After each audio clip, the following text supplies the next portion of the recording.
So if you get in, I just put a video up from a PubMed article from 2010 about, well, the animal population and these. If you get in my comment section, because I had to block somebody, and you start carrying on about Trump and those, I'm going to block you, and here's why. Ultimately, you're responsible. Oh, I know, it's a hard concept, it really is. It's a hard pill to swallow. For all of us, it is. The fact of the matter is that no matter what he would have, he tried. Now, I've heard all the arguments. People say, oh, he supported HCQ. That's considered a treatment. So if you want to be juvenile and you think that you get to say it's all his fault, no, part of this whole process, which is not a fun one, is the fact that you have to realize, no, you're responsible for you.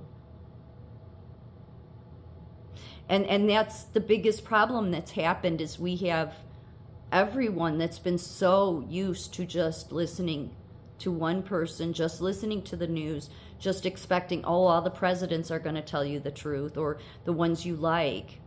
But the fact of the matter is, Trump came out of the starting gates with the COVID thing, saying HCQ.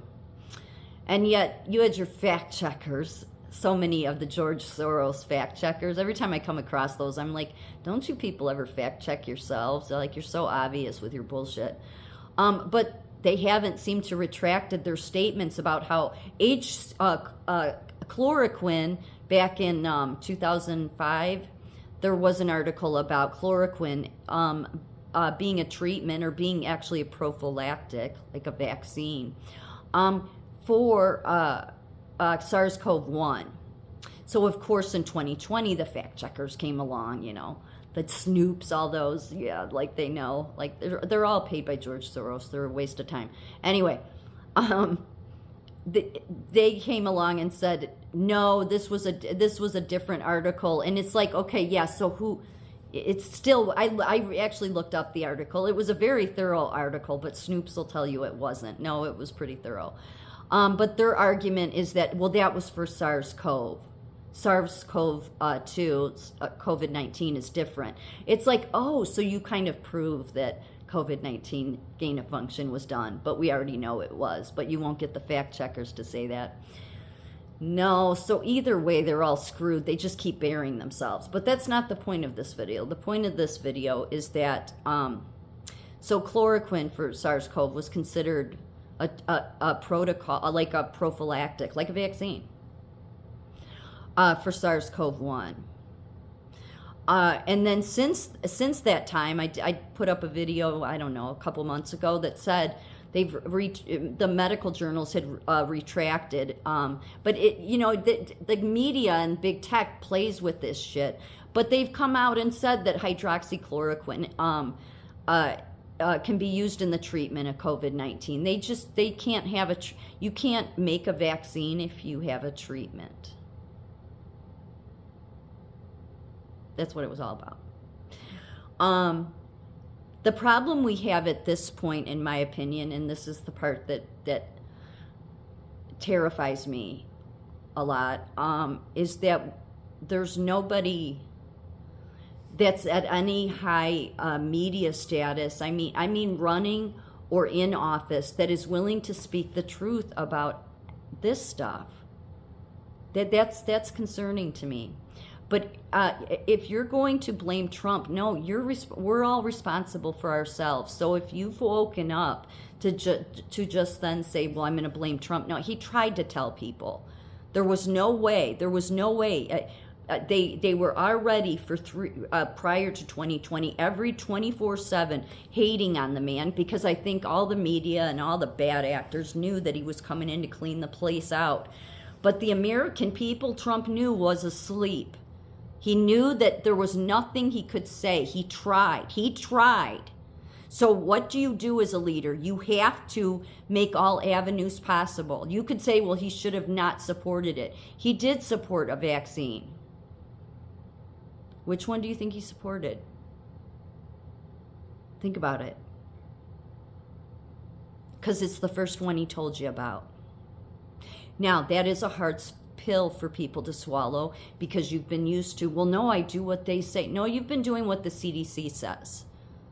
Trump tried to tell people, there's a reason so many people on the right didn't get it. Let's face it, okay?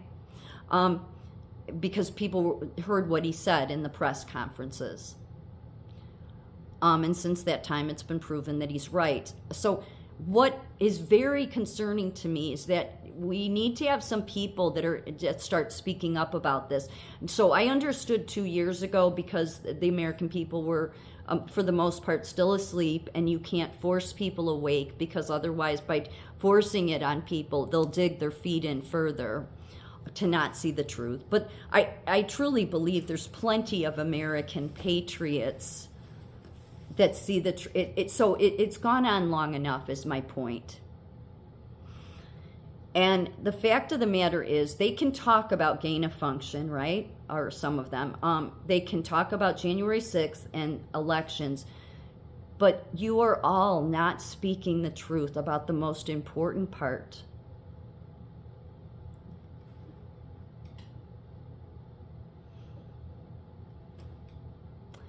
And that's terrifying to me. It is. It shows weak leadership, or corrupt in many cases, or both, because corrupt leaders, I believe, are weak. But so, I mean, I know RFK Jr. has been, but we need more than just him. Now, he's not for defunding Health and Human Services, though, is he? Or CDC? Is anybody? If there's anybody out there that is for the American people, then you should say that you will defund Health and Human Services. If you want to have, because to me, if you want to keep these agencies in place, public health, CDC, it's unfair to the American people. And my biggest concern, and I know I said this earlier, my concern is that they're afraid, they don't want to tell the American people because they're afraid there'll be a major breakdown in society. At this point, I think you're doing more harm than good. I understood 2 years ago, I did. I understood that you needed more people to kind of come to a little bit. But at this point, you have new people all the time entering the workforce or going into education.